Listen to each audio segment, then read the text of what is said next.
Na segunda volta, Ventura perde, seja qual for o oponente. Viva! Está com o Expresso da Manhã. Eu sou o Paulo Baldaia.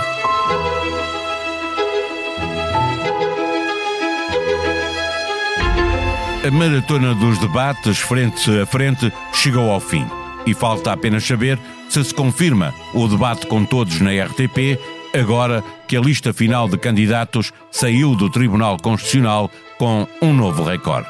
Na primeira volta das presidenciais, o boletim de voto vai alinhar com número 1, André Pestana, número 2, Jorge Pinto, número 3, Manuel João Vieira, número 4, Catarina Martins, número 5, João Coutrinho de Figueiredo, número 6, Humberto Correia, número 7, António José Seguro, número 8, Luís Marques Mendes, número 9, André Ventura, número 10, António Filipe, número 11, Henrique Gouveia e Melo. Destes, apenas 2 passarão à segunda volta e nessa altura haverá novamente frente a frente nas televisões. Veremos se fica por aqui. Nunca houve tantos candidatos e nunca as eleições estiveram tão fragmentadas. Em 1986, a única eleição em que houve segunda volta, sabia-se que Freitas do Amaral ou ganhava a primeira ou estava garantido na segunda volta, com Salgado Zenha e Mário Soares a disputar a vaga da esquerda.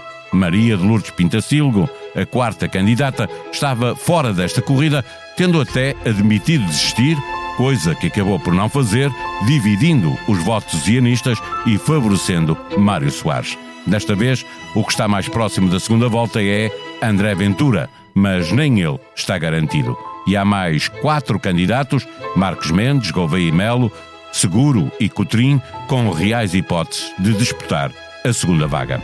Para traçar o retrato com o que nos é dado ver ao dia de hoje, conversamos com André Azevedo Alves, professor do Instituto de Estudos Políticos da Universidade Católica Portuguesa. Não tens a sensação que o teu telemóvel ouve as tuas conversas? Sim, às vezes até parece que sabe o que vou jantar. Não se preocupe. A app Caixa Direta Empresas não ouve conversas, mas ouviu as empresas. As suas funcionalidades mais inovadoras são baseadas nas sugestões dos nossos clientes. Pagamentos com fotografia, pesquisa inteligente de movimentos e notificações em tempo real. Esta é a app desenhada com a experiência de quem a usa, feita para quem lidera. Faça o download. Caixa, com o banco certo ao seu lado, a sua empresa cresce. Caixa Geral de Depósitos S.A., registada junto do Banco de Portugal sob o número 35. Viva André Azevedo Alves, fechamos os frente a frente e o impacto que a maratona dos debates podia ter nas intenções de voto já estará refletido em muitas das sondagens que fomos conhecendo. São as presidenciais mais concorridas, sempre serão também as mais fragmentadas. À luz do que sabemos hoje, arriscaria apontar 2 favoritos para passar à segunda volta? Não. Acho que o que os dados nos demonstram neste momento é que temos, de facto, 5 candidaturas com reais possibilidades de passar à segunda volta, e acho que a própria evolução das sondagens ao longo dos debates intensificou essa tendência para estarmos de facto perante uma disputa a 5. Aliás, recordo que em 2 das sondagens mais recentes temos, por exemplo, António José Seguro numa delas em segundo lugar e João Coutrinho de Figueiredo em terceiro lugar, e portanto mesmo aquela ligeira diferença que havia entre os chamados 3 da frente e depois António José Seguro e Coutrinho mais atrás, até essa diferença está agora algo difusa. O que eu arriscaria, portanto, não arriscaria aos 2 dos 5, mas arriscaria que é muito provável que um dos 5 a passar à segunda volta seja André Ventura. E porquê? Porque precisamente neste cenário de elevada fragmentação, os dados que nós temos neste momento é que, e aí as várias sondagens têm convergido, André Ventura está a ser mais bem sucedido do que candidatos de outras áreas políticas a agarrar o seu eleitorado de base, portanto o eleitorado do Chega. E em princípio, agarrando uma parte substancial do eleitorado que votou Chega nas últimas legislativas, na primeira volta isso deverá ser suficiente para André Ventura ser pelo menos um dos 2 mais votados, e portanto eu acho que neste momento que é o único dado, enfim, não diria seguro, mas que eu apontaria com maior probabilidade, seria de André Ventura passar à segunda volta. André Ventura. E a segunda volta, obviamente, é dada como certa. Isso parece impossível não acontecer. A questão é que Marcos Mendes e Seguro não chegam sequer a metade do eleitorado da AD e do PS, os partidos que apoiam estes candidatos.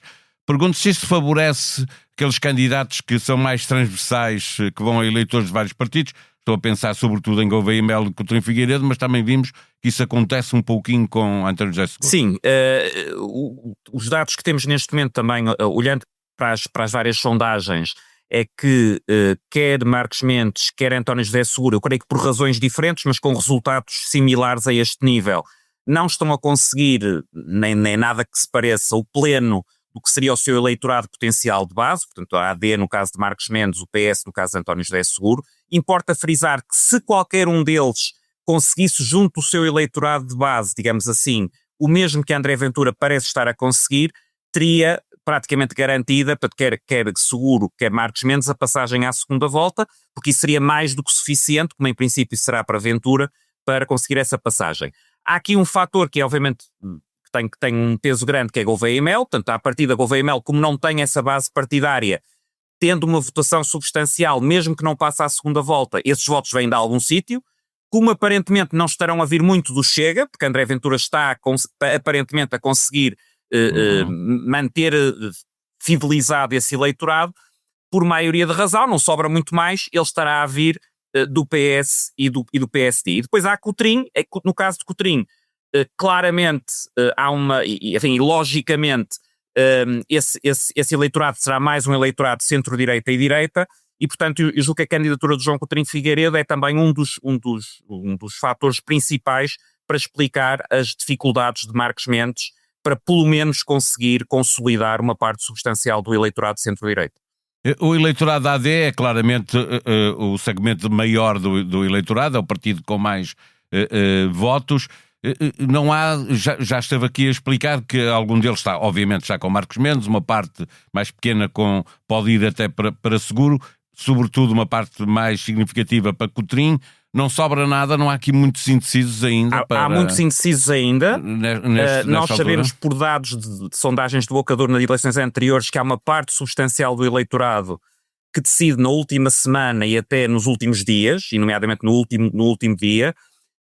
Em eleições tão fragmentadas e com uma diferença tão pequena entre os 5 primeiros como esta, esse efeito pode ser muito substancial. Portanto não será de excluir que nós possamos ter depois um resultado em que a ordenação dos candidatos seja até substancialmente diferente do que as últimas sondagens vão apontando. Em relação ao eleitorado da AD, há um dado que eu acho que é particularmente significativo. Na sondagem mais recente da Universidade Católica, do CESOP, mostra que Marcos Mendes, neste momento, só está a conseguir captar, do ponto de vista de intenção de voto, cerca de 1/3 do eleitorado que votou a AD nas últimas legislativas. É muito, muito pouco. Ou seja, mesmo naquele que seria o seu eleitorado nuclear de base, neste momento Marcos Mendes ainda não se conseguiu afirmar como, enfim, merecedor da confiança de sequer metade desse eleitorado. Por outro lado, Coutinho de Figueiredo está, segundo essa sondagem, com cerca de 17% de intenções de voto de eleitores que votaram AD nas últimas legislativas, e portanto eu acho que muito do resultado e da posição relativa entre Marcos Mendes e Coutinho se vai jogar do ponto de vista de quem consegue ser mais eficaz daqui até ao dia das eleições a persuadir esse eleitorado de centro-direita, uma boa parte do qual votou AD, a votar Marcos Mendes, ou por insatisfação e que agora está votar Coutinho. Indeciso, exatamente. As sondagens dão-nos o retrato do momento, mas também nos dão tendências. A queda continuada de Gouveia Melo torna-o no mais fraco dos 5 candidatos a esta As tendências distância. são claramente relevantes e até há bons argumentos para dizer que nas sondagens pré-eleitorais as tendências são mais importantes do que os valores. Ou seja, quando olhamos para o conjunto das sondagens, não para uma sondagem em particular, mas olhar para o que é a tendência do conjunto dessas sondagens, porque também do ponto de vista de erro estatístico, o erro de cada sondagem tenderá a ficar dissipado no conjunto das sondagens. E de facto, um dos dados que a evolução e essa tendência das sondagens mostra a par com a subida sustentada de João Coutinho de Figueiredo desde o início, é a queda de Gouveia e Melo. E, portanto, Gouveia e Melo, neste momento, eu diria que é quem, quando entramos na reta final da campanha, ou seja, na campanha oficial, mas que é, enfim, a reta final da campanha real. Sim, porque ela começou já lá muito atrás, né? O ano passado, obviamente, portanto, é o início da oficial, mas a reta final da real. Gouveia e Melo é, do meu ponto de vista, destes 5, é quem enfrentou o maior desafio, porque partiu de uma posição que era de clara vantagem. Aliás, muitos destes candidatos provavelmente nem teriam avançado se não tivesse começado a haver sinais de desgaste há alguns meses atrás de Gouveia e Melo, e neste momento esse desgaste foi-se acentuando. Já temos sondagens que não o colocam sequer nas primeiras posições, portanto já em posições de não passar à segunda volta, e eu acho que Gouveia e Melo é quem enfrenta o maior desafio do ponto de vista de conseguir pelo menos passar à segunda volta, e aí depois será uma nova eleição, até porque há aqui para Gouveia e Melo um desafio acrescido, que é não ter a tal base partidária que quer, nomeadamente Marcos Mendes, quer Seguro, quer obviamente André Ventura, tem, e que é uma grande vantagem do ponto de vista de mobilização do eleitorado. Quanto mais nos aproximamos das eleições, melhor será para eles, porque podem ir buscar voto útil. Aqui o eleitorado que é do PS, da AD ou do Chega, responde mais rapidamente. Olhando para Marcos Mendes também, ele vinha em crescendo, claramente, de lá atrás até agora, e depois ficou preso nesta armadilha que começou com Coutinho Figueiredo, no debate com Coutinho Figueiredo, esteve no episódio, no debate com o Almirante Gouveia e Melo, uma armadilha ainda mais eficaz. Ele pode, esta ideia de que pode ser arriscado eleger um presidente que depois fica sob suspeita de estar em conflito de interesses, isto pode ser uma armadilha mortal para, politicamente, obviamente. Acho que pode ser Marcos claramente Mendes. o principal problema de Marcos Mendes daqui até às eleições. Isto porquê? Porque Marcos Mendes não é um candidato particularmente mobilizador. Se fosse, teria logo à partida mobilizado pelo menos o eleitorado AD, não é? Aquilo que, por exemplo, André Ventura consegue fazer relativamente ao Chega. Marcos Mendes até agora não conseguiu.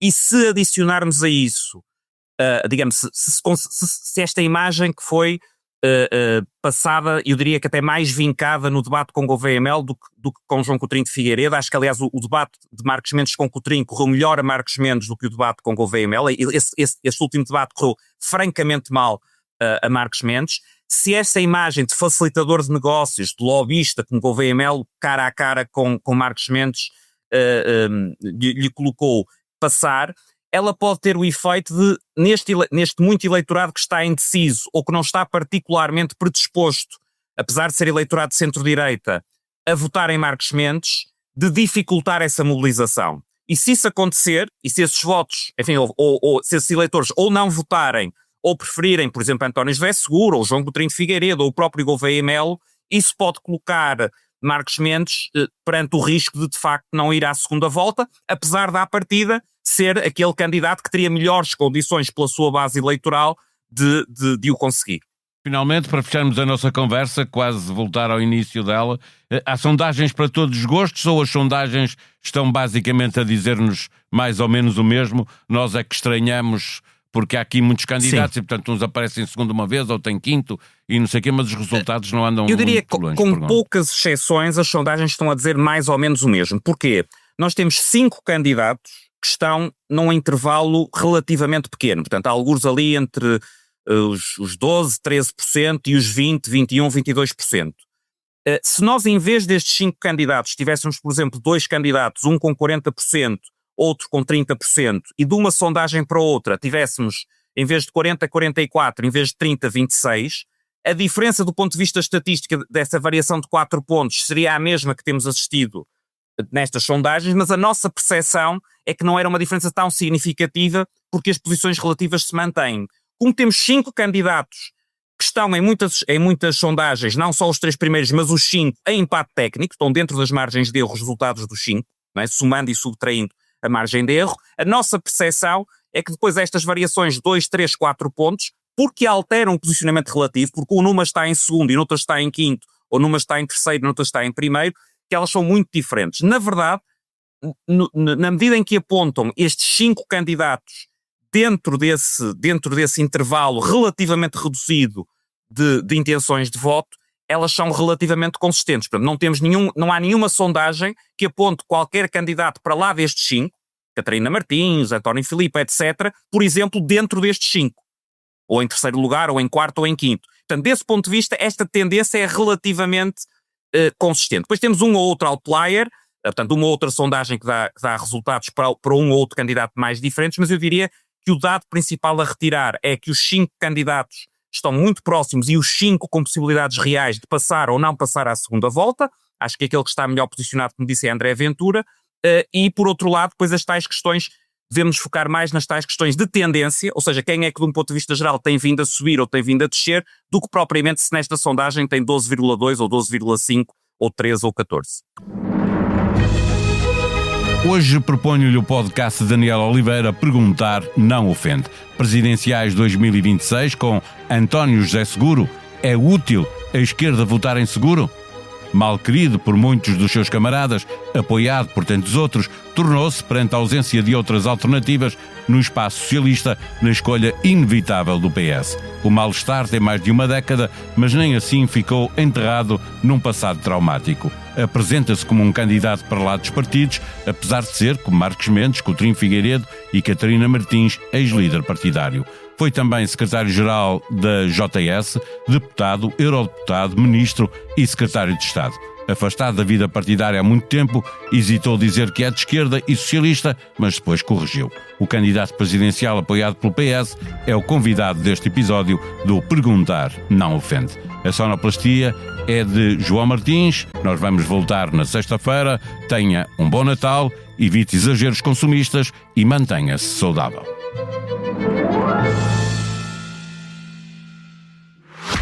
Não tens a sensação que o teu telemóvel ouve as tuas conversas? Sim, às vezes até parece que sabe o que vou jantar. Não se preocupe. A app Caixa Direta Empresas não ouve conversas, mas ouviu as empresas. As suas funcionalidades mais inovadoras são baseadas nas sugestões dos nossos clientes. Pagamentos com fotografia, pesquisa inteligente de movimentos e notificações em tempo real. Esta é a app desenhada com a experiência de quem a usa, feita para quem lidera. Faça o download. Caixa, com o banco certo ao seu lado, a sua empresa cresce. Caixa Geral de Depósitos S.A., registada junto do Banco de Portugal sob o número 35.